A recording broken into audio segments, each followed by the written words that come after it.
The M14 rifle, 7.62 millimeter, is a lightweight shoulder weapon. It is somewhat similar to the M1 rifle in functioning and appearance, but with additional characteristics of other small arms.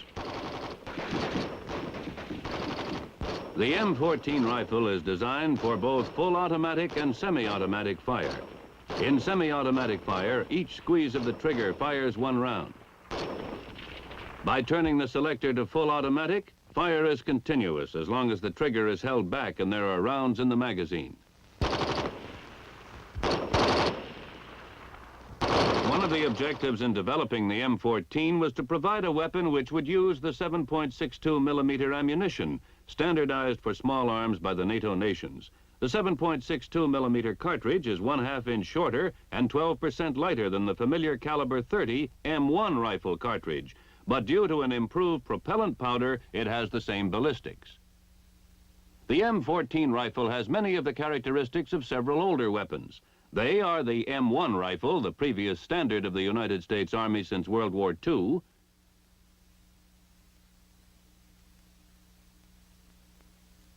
the Browning automatic rifle, the carbine, and the submachine gun M3A1.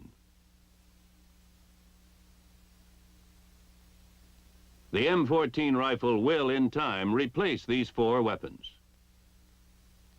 The adoption of the M14, one basic weapon, greatly reduces logistical problems. Moreover, it reduces time for training the user and small arms maintenance personnel. The new weapon has a 20-round magazine which is quickly and easily replaced. Before removing an empty magazine, the safety is placed on safe. The empty magazine is removed and a loaded magazine is snapped into place so that it is engaged by the rear of the operating rod spring guide and the magazine latch. Now allow the operating rod spring to force the operating rod forward, carrying the bolt with it, to chamber the first round and lock the bolt. The rifle is now cocked and ready to fire when the safety is off.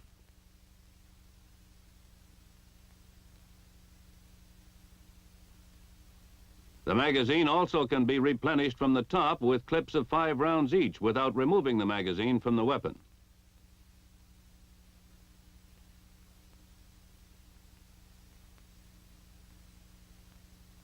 To speed up the loading operation for continued firing, the bolt is held to the rear automatically for reloading after the last round in the magazine is fired. This is accomplished by the upward pressure of the magazine follower, forcing the bolt lock into position in front of the bolt. This holds the bolt to the rear while the change of magazine takes place. By pulling slightly to the rear on the operating rod, the rifleman allows the bolt lock spring to expand, pivoting the bolt lock out from in front of the bolt. This also releases the operating rod. As the operating rod is released, it is driven forward by the expanding operating rod spring, taking the bolt with it. The bolt strips the first round from the magazine for chambering.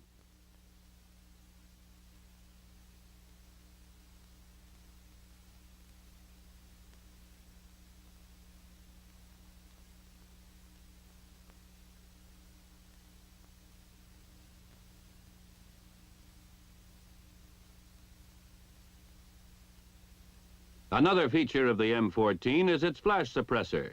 Slots in the suppressor act to break up the escaping gases, thus reducing the flash. The suppressor also acts as a muzzle brake, minimizing recoil and giving maximum stability during firing.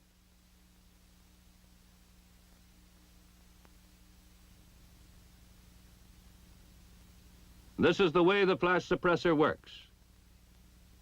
Gas strikes the wide bottom rib of the flash suppressor and exerts downward pressure to keep the rifle stable during firing. Of course, gas escapes in all other directions too.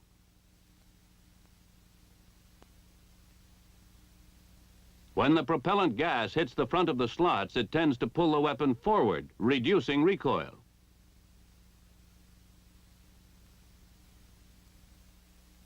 By disassembling or field stripping the weapon, you will become familiar with the parts. To field strip it, first clear the weapon. That is, remove the magazine and check to see there is no round in the chamber.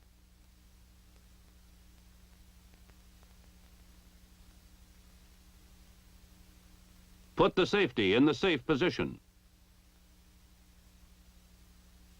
Turn the rifle upside down with the muzzle pointing to your left.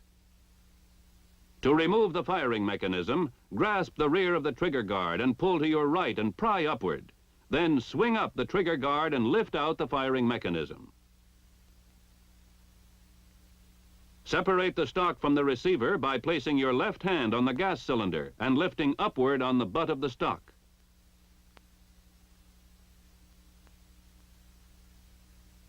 The rifle is now field stripped into its 3 basic groups. The firing mechanism assembly, the stock group, and the barrel and receiver group. To further disassemble the weapon into individual parts, turn the barrel and receiver group on its side with the connector assembly up. To release the connector assembly, press forward on it with the right thumb until the forward end can be lifted off the connector lock. Rotate the connector assembly clockwise until the slot at the rear end is aligned with the elongated stud on the sear release. Then slightly lower the front end of the connector and lift it from the sear release.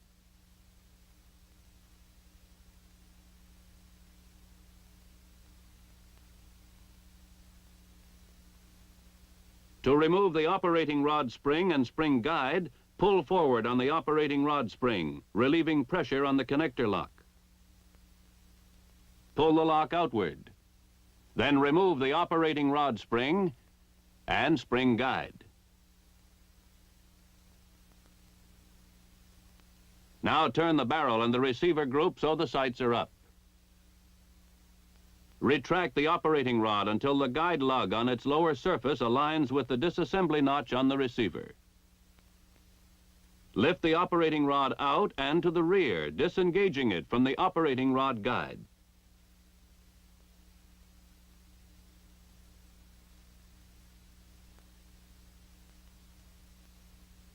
Then, to remove the bolt group, grasp it by the roller, and while sliding it forward, lift it upward and outward to the right front with a slight rotating motion.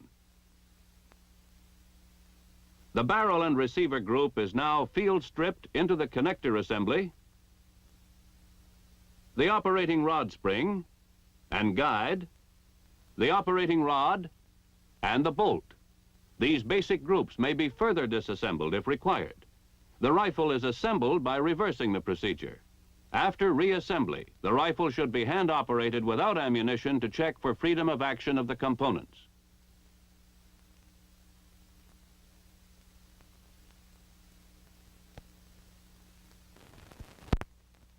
The M14 is gas-operated. That is, some of the gas formed by the firing of the cartridge is bled to the gas cylinder. In the gas cylinder, the gas inside the piston expands. The piston drives the operating rod to the rear, compressing the operating rod spring. Then the compressed operating rod spring expands, driving the operating rod to its forward position. This combination of backward and forward movements initiated by the firing of each cartridge performs a series of steps known as the cycle of functioning. The cycle of functioning can be broken down into 8 steps. Of course, these are performed as integrated and overlapping actions. The first step is feeding, which is positioning the cartridge ready for chambering. The second step is chambering, seating the round in the chamber. Third step is locking the bolt to the barrel, thus holding the cartridge seated in the chamber so that gas pressure will be maintained in the barrel to propel the bullet. The fourth step is firing, ignition of the primer of the cartridge in the chamber. Step 5 is unlocking the bolt from the barrel. Step 6 is extraction of the empty cartridge case from the chamber. In step 7, the empty cartridge case is ejected from the weapon.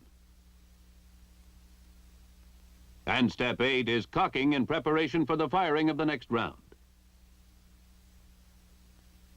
These 8 steps happen one after another, and so rapidly as to be almost simultaneous.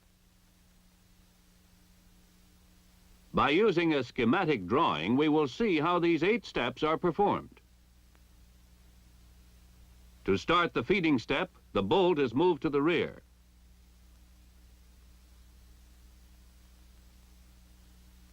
A cartridge from the magazine is fed into position for chambering by the spring-loaded follower in the bottom of the magazine. On the forward movement of the bolt, the hammer is cocked and a cartridge is stripped from the magazine. The cartridge is chambered. The bolt is locked. The rifle is now cocked and ready to be fired when the safety is off. By pressing the trigger, the hammer is released, firing the cartridge.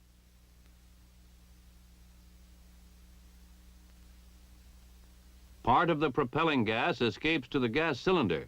The expanding gas in the gas cylinder drives the piston and operating rod to the rear and the bolt with it.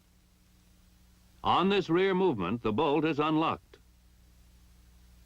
The spent cartridge is extracted from the chamber and ejected from the rifle. At the same time, the hammer is again cocked and the cycle ready to start over. Now, let us see in greater detail how the 8 functions or steps are performed.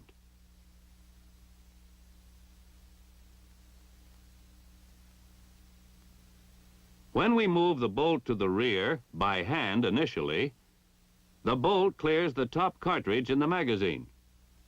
The magazine spring, exerting pressure against the follower, forces the top cartridge up in front of the bolt in position for chambering. Let us look at it again.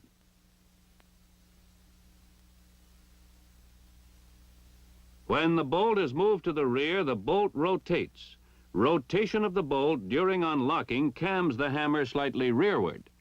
It also moves the firing pin rearward as the firing pin tang contacts the camming surface on the bridge of the receiver.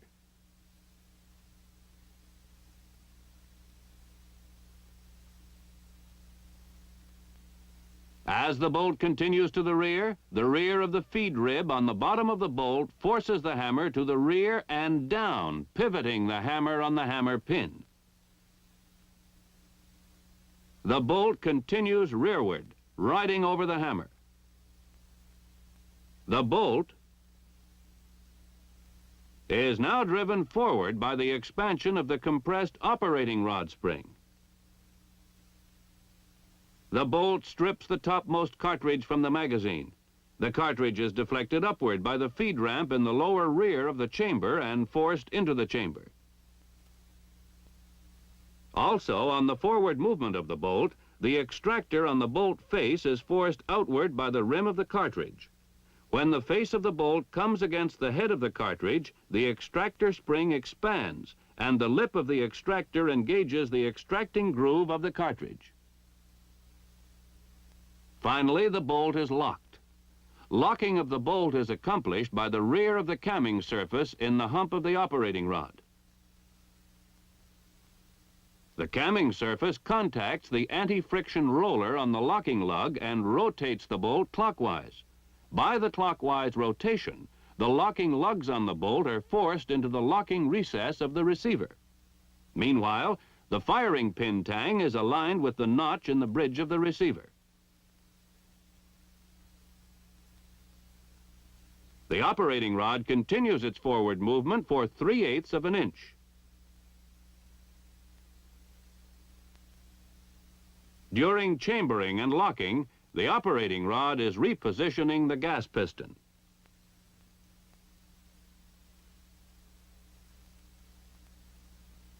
With the first round chambered and locked, the next step is firing. Firing, of course, is initiated in the firing mechanism assembly. The firing mechanism assembly consists of the hammer. The hammer spring, which drives the hammer and which is compressed when the hammer is cocked. The hammer hooks, which are held by the trigger lugs. The safety, which engages the hammer and blocks movement of the trigger when in the rear safe position. And the sear.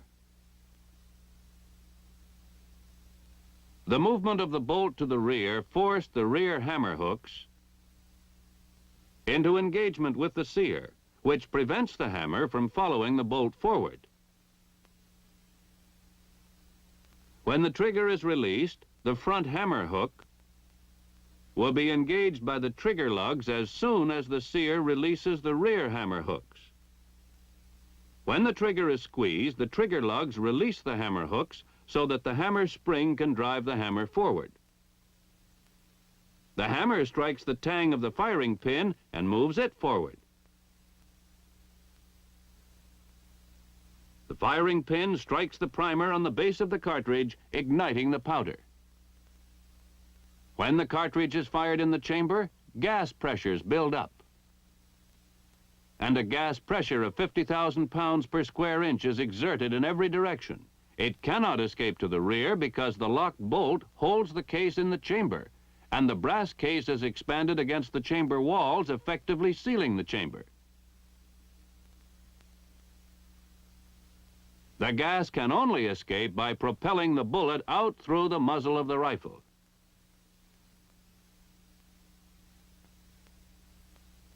Near the muzzle is the gas port in the barrel, and as the bullet clears the gas port, part of the gas is bled off, entering the gas cylinder and piston.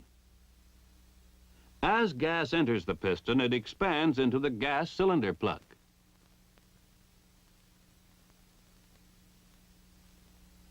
Continued expansion of gas builds up a pressure which forces the gas piston to the rear. The initial rearward movement of the piston shuts off the barrel gas port. The pressure exerted against the piston drives it to the rear 1 1/2 inches.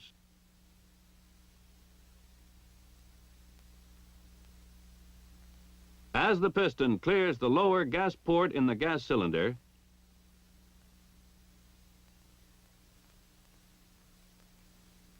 the gas pressure instantly vents to the open air, removing all driving force from the piston.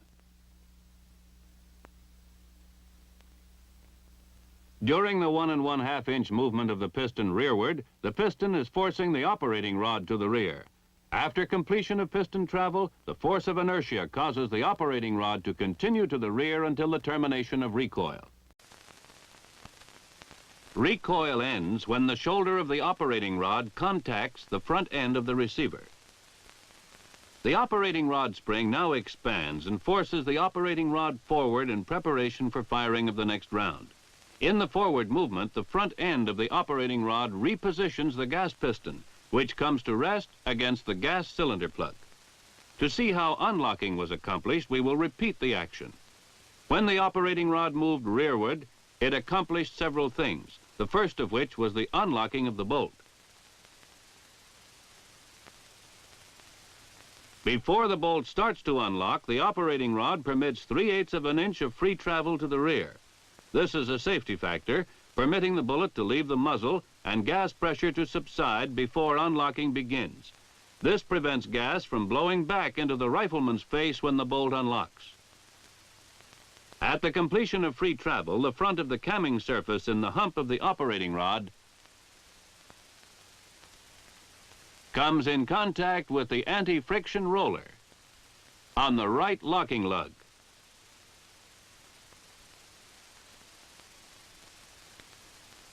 This rotates the bolt counterclockwise, forcing the locking lug on the bolt out of the locking recess in the receiver and unlocking the bolt.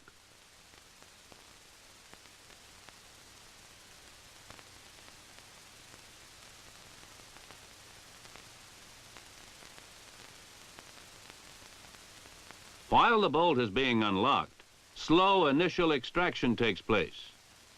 The rim of the cartridge case is gripped firmly by the extractor. A slow twisting pull called slow initial extraction is imparted by the rotating bolt.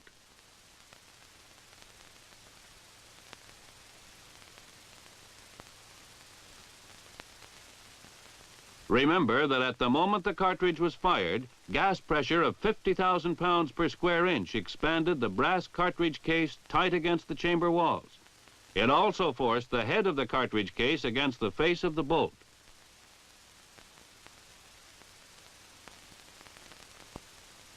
To pry the cartridge loose, the slow twisting pull is required.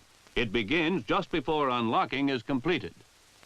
The corresponding radii of the locking lugs on the bolt and the locking recesses of the receiver, along with the rotation of the bolt, allow a slight rearward movement of the bolt.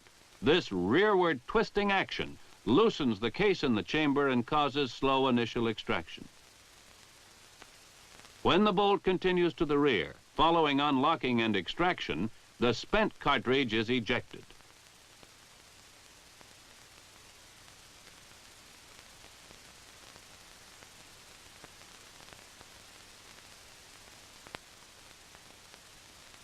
This is the ejector in the face of the bolt. The ejector spring is compressed when the ejector is held flush against the face of the bolt. When a round is in the chamber and the bolt is locked, the head of the cartridge compresses the ejector spring. During extraction, the chamber wall holds the neck of the expended cartridge case in line with the bore. But when the neck of the cartridge case clears the chamber, the ejector spring is allowed to expand. The ejector forces the empty cartridge case to pivot about the extractor, ejecting it from the rifle.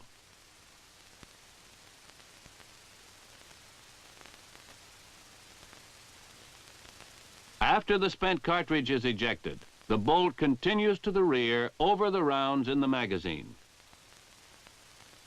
The rounds are under pressure by the follower. When the bolt begins its forward movement, the hammer is cocked and the cycle is then repeated. Feeding, chambering, locking, firing, unlocking, extracting, ejecting, and cocking.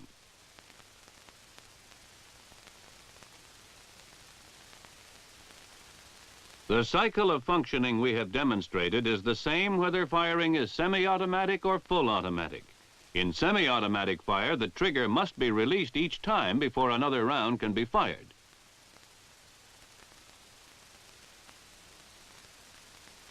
In full automatic fire, cartridges are fired continuously as long as the trigger is held to the rear.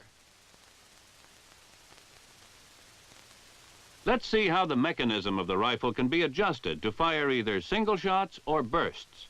To see how the firing mechanism operates, we will use an oversized model. If the firing mechanism assembly were operating at normal speed, recoil would happen so fast that no rifleman firing single shots would have time to release the trigger in preparation for the next single shot. To overcome that, the sear is provided. The sear catches the hammer hooks even though the trigger is still being squeezed. When the trigger is released, the rear hammer hooks are released from the sear, and the front hammer hooks are engaged by the trigger lugs. The weapon is now cocked and ready to fire again when the trigger is squeezed.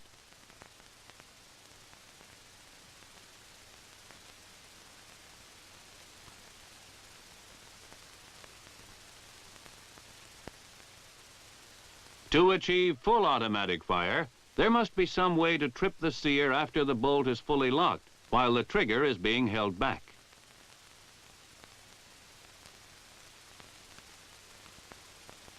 This is done by the selector,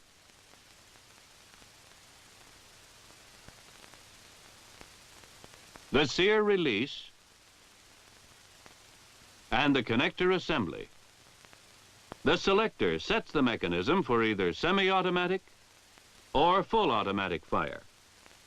When the selector is set in the full automatic position, the connector forces the sear release to trip the sear. In the last 1/8 of an inch of forward movement of the operating rod, the rifle will continue to fire automatically as long as the rifleman holds the trigger to the rear. When the trigger is released, the front hammer hooks are engaged by the trigger lugs on the next rearward movement of the hammer, and the weapon ceases firing. M14 rifles equipped for full automatic fire have a selector marked A. To fire full automatic, the rifleman turns the selector so that the letter A faces him. By pressing in on the selector and giving it half a turn so that the letter A is away from him, he sets it for semi-automatic fire. When turning the selector to semi-automatic, the movement of the selector rotates the sear release forward on an eccentric shaft approximately 1/8 of an inch, so that it cannot trip the sear. It causes the connector assembly to move far enough forward so there is no contact between the operating rod and the hook of the connector assembly. This positions the sear release so it cannot contact the sear. At the discretion of the unit commander, the M14 rifle may be issued to troops either with the selector or with a selector lock like this one, which permits only semi-automatic fire. In summary, the M14 rifle fires the standard NATO 7.62 millimeter ammunition for small arms. It fires semi-automatic, one shot each time the trigger is squeezed. And it can also be set to fire full automatic. That is, delivering continuous fire as long as the trigger is held back and there are rounds in the magazine. The M14 rifle was developed to incorporate important features of these 4 battle-tested weapons and to replace them. The M14 has great firepower and versatility. It gives reduced weight, ease of logistical support, great reduction in training time, and most important, increased firepower for the individual rifleman.